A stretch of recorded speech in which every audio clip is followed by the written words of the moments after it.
There is a commentary on this PowerPoint show, so you may want to adjust your volume. My name is Nick Yenny and I'm based at Church House, Westminster as National Procurement Officer for the Church of England. This Friday, a brand new day-long workshop is being piloted on the subject of planning and managing a building project in your church. It is, as you can see, broken down into 6 topic areas and takes about 6 hours, and even that is cramming it in. And of course it is a workshop, a conversation. Today though we've got 30 minutes, so please forgive me if there's not much interaction during the next 25.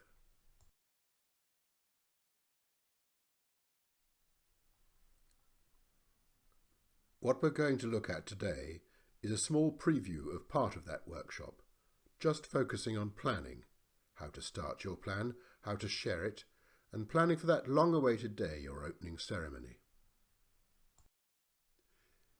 Incidentally, if in the slides you see the image of a document, like here, then that means there is a handout available. The handouts and this presentation will be made available on the Church Care website. It may seem strange for a church to need a strategic plan, but for a project involving a building development, a clear plan is essential. A strategic plan is not just about finances, though it very much includes that. It should also cover the vision, aims, and mission strategy for the project as a whole. A robust, well thought through strategic plan is an essential tool to put together at an early stage of your project. It will help you as a church through the process of deciding why you want a building development, what it will look like, and how it will be run.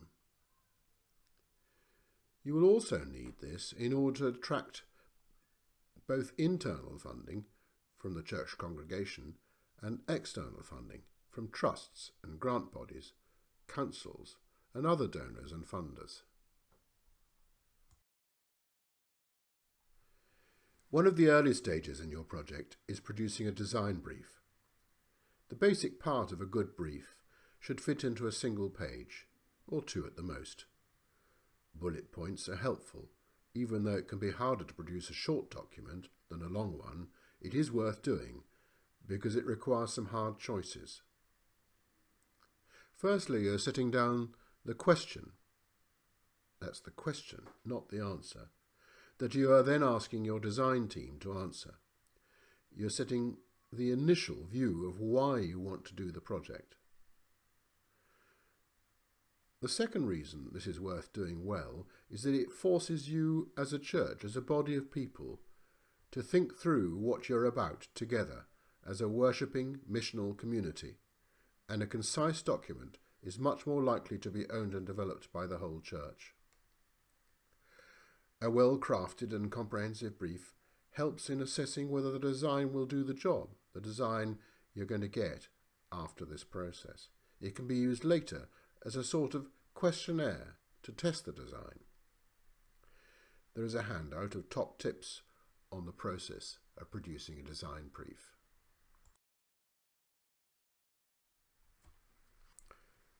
The foundations of a building are fourfold: the purpose, the design, the organisation of its realisation, and the funding.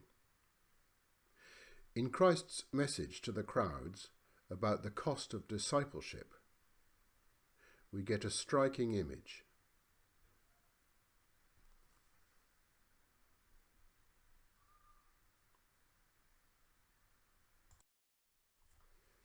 Change is difficult, and so preparing people for it, engaging people in it, is an important component of the success of your project. There is a handout here, one of several, on preparing, well, us, you, them, for change. It is available from Nigel Walter and Jim Hammett's website, Church Buildings Projects Co UK, and is also available on the Church Care website. and it's a very helpful tool, among others, to frame a project to ensure that the building fits the needs of ministry.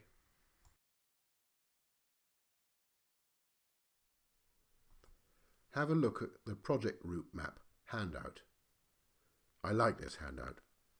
Look at all the stages before you even begin to build. That tells you something about the planning. You can use this handout to develop your own route map from the beginning of the project. Alongside this and your strategic plan, you can start to apportion dates to each element of the project. To do this, you can either work forward to an opening date or guess at an opening date and work backwards. Check this out with a number of people to see if it is realistic and achievable. There's a handout too about the RIBA, that's the Royal Institute of British Architects, stages.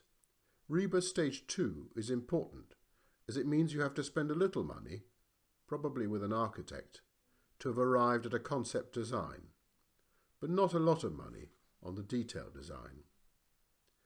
HLF and other grant-making bodies use RIBA Stage 2 as a formal review stage.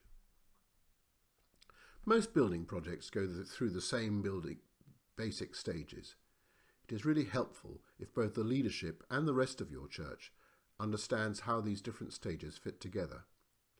With this basic structure in mind, you can get to grips with the process and the typical timescales involved. No one will test you on this, but it is helpful in monitoring progress with the professional team. So it is enough information, for instance, to be able to estimate a broad cost and to communicate a plan as part of a grant application. But it means you haven't yet committed to spend a huge sum in fees before you have the funding in place. In my own area, there are a number of examples of projects which have got to the detailed design phase with their architects and incurred six-figure sums in fees, only to realise that there are major flaws in the project or not enough funding.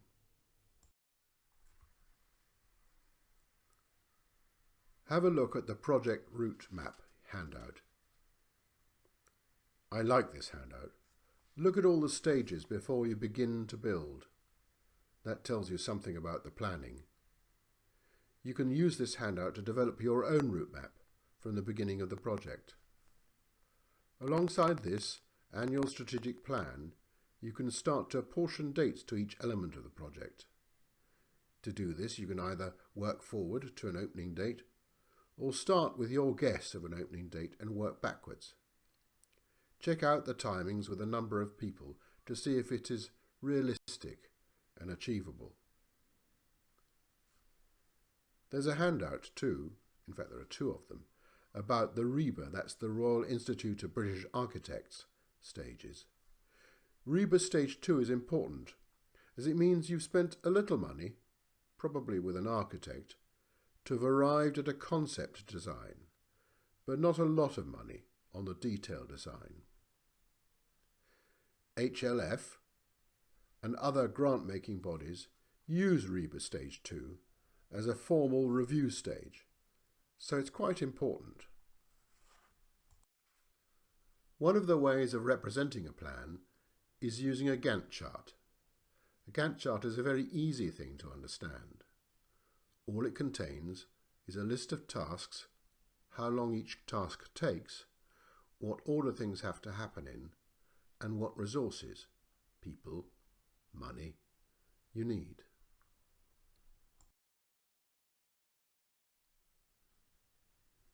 Here's an example of a simple task. Most major builds will take about 12 to 18 months of actual construction on site. But before all that, how many years will it take to fundraise? And besides the fundraising, how long will it take to plan?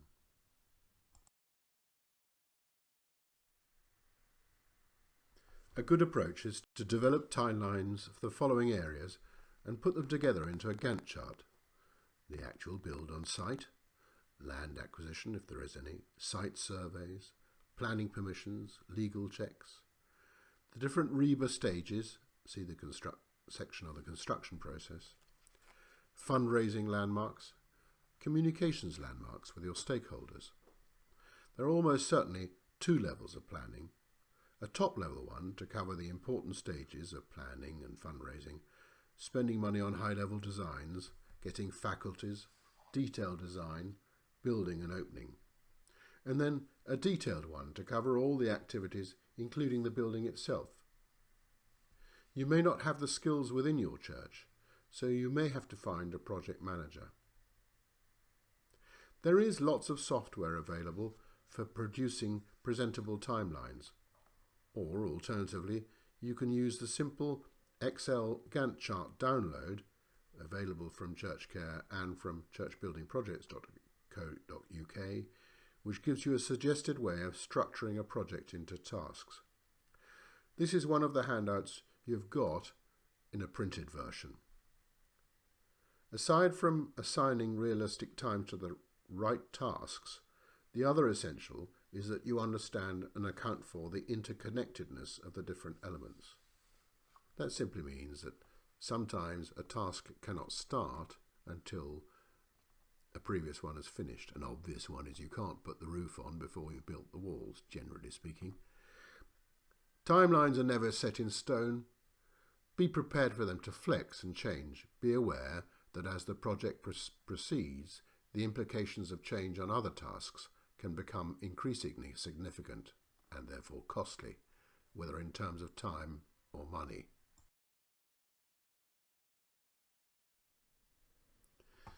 If you'd like to try and use a more specialised project, Microsoft, alongside their Office software, Microsoft Word and Excel, also have a product called Microsoft Project.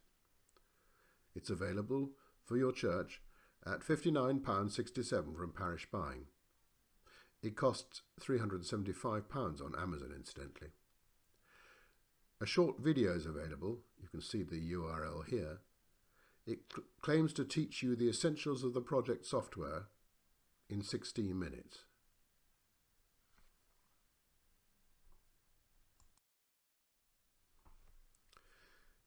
Why talk about stakeholders when this session is about planning?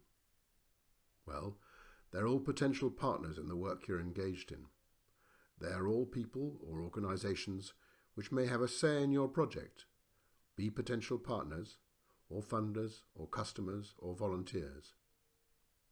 Having engaged the community, they become stakeholders too, but you need to distinguish between those who are interested, those who might be funders or influence funding, and those who deliver the project, and those who decide. So, stakeholders are part of your plan. When you're seeking partners, it makes sense to know what neighbouring churches are doing, both within your team and deanery, and other denominations too. This is perhaps slightly more important in urban areas, but it is relevant in rural ones too. Can't afford a youth worker? How about sharing one with the churches in the neighbourhood, but providing the facilities? If each church has an area of expertise, how much more powerful that is than each thinking without reference to the others. Part of your project plan is the communication plan, and your stakeholder map is an essential tool to help manage this. There is included in the handouts both the one you see on the slide and, although frankly it's not very difficult to draw 3 concentric shapes, a blank one which you can use to create your own named stakeholder map.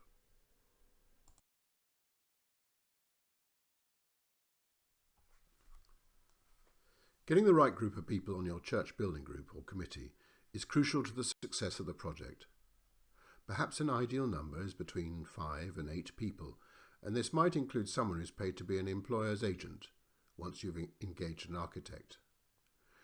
These are some of the possible roles that need to be filled during a building project. There is a handout on this, and so I won't go into detail on all of them. I would like to mention, though, 2 of the roles and explain why they're there. The building project should be an expression of the mission of the church. the purpose. And the role of the person whose role is described as prayer and mission is just that, to be a constant reminder as the project gets defined and designed as to what the building project is for, and to ensure that it remains an expression of that mission. That doesn't mean that the church's mission might not evolve as a result of the building project. It may well. That is fine. But the purpose of this person's role is to ensure that that mission and those buildings are perfectly aligned. The second role, the community role, is the person who develops the stakeholder map, organises community surveys, and keeps an ear to the ground with regard to planning permission objectives, and develops links to a residents' association where applicable.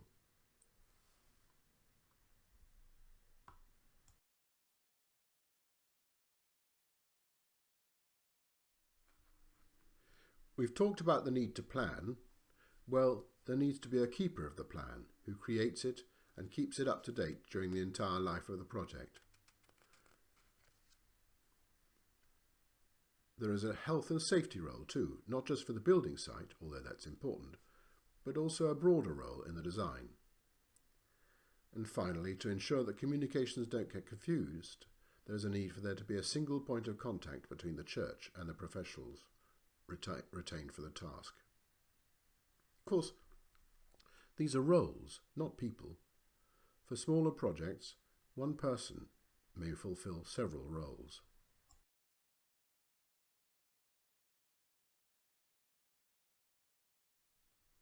The phases of procurement are defined in the 4 main headings, and there are different forms of contract to formalise the agreement reached. There are 4 handouts which you may find useful on these areas. They are on choosing an architect, the design team, procurement, and contracts.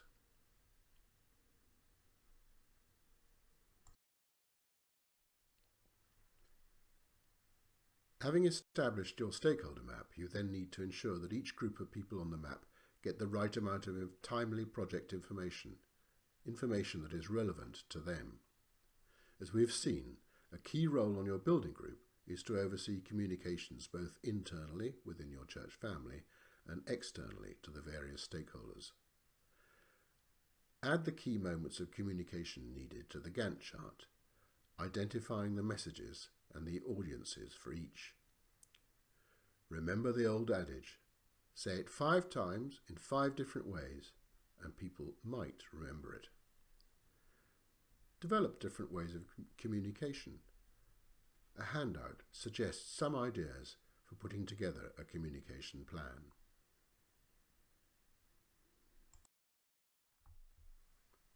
Quite apart from your own views, grant givers are keen to establish that projects are well-founded and sustainable. It is therefore important to establish some key plans early on for how you'll be organised when the building is complete. And of course, the opening is a key stage in your plan. A handout entitled Brave New World covers this part of your planning.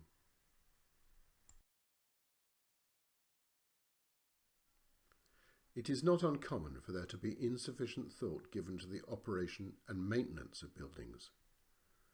Whether you have a building project or not, you should have an asset management plan which simply lists out all the maintenance tasks, their frequency, and an estimated cost linked to your building. This makes it easy to manage and easy to communicate the costs needed every year for the PCC to budget. When you incorporate the asset management plan for your new building or installation, it also helps to demonstrate the viability of the project. A template for this can be downloaded too.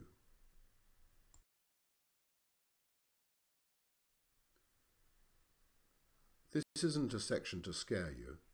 This is about trying to identify the things that might go wrong and taking sensible steps to reducing the chances of their happening.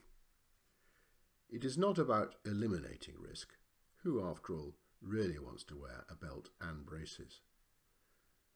Consider whether you give one person the role of devil's advocate, constructively of course, to try and identify weaknesses and find ways to overcoming them.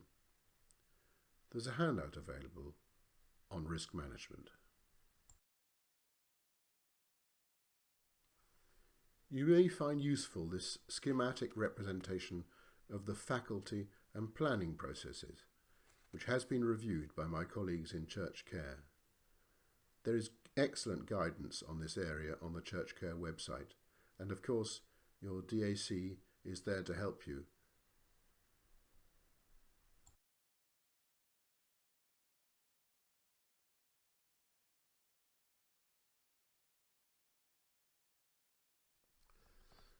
Budgeting. Having a robust system of budgeting is vital to the success of the project. That not only consists of income and expenditure, but ensuring you have sufficient cash flow to pay for your project as the bills arise. There is an Excel template in the download section of churchbuildingprojects.co.uk, and it's also available on Church Care, that you can use for a 3-year period leading up to a build and for 2 years afterwards. This demonstrates sustainability of the project. You may, as a church, want to appoint someone in addition to your church treasurer who will manage the finances of the building project in order to share the significant time required. Do a major review of your budget at least every year and monitor it on a monthly basis. Budgeting. Having a robust system of budgeting is vital to the success of the project. That not only consists of income and expenditure, but ensuring you have sufficient cash flow to pay for your project as the bills come in. There is an Excel template in the download section of churchbuildingprojects.co.uk and available on Church Care as well, that you can use for a 3-year period leading up to a build and for 2 years afterwards. This demonstrates the sustainability of the project. See below for some notes on using this template. A capital campaign is not a cost-free exercise. Once you have a plan for raising the capital, it will quickly become clear how much you need to invest in the various activities and assets to support the campaign. There is also a brief handout available about using the Excel spreadsheet. There are a number of reasons to consider having a separate trust, both as the focus point for fundraising as well as for the source of funds for the project itself. This does need to be carefully thought through though. Some donors or grant givers wouldn't fund a church, but may well consider a gift or grant to a separate trust. It's also an opportunity to involve the community as trustees or fundraisers in the project. Remember though that a mission-based building project must be the focus of the activity. Consider using a friends scheme. There's a handout from Parish Resources on that. This would also allow you to have a legacies policy. You should consult your insurer about the trustee liability issues.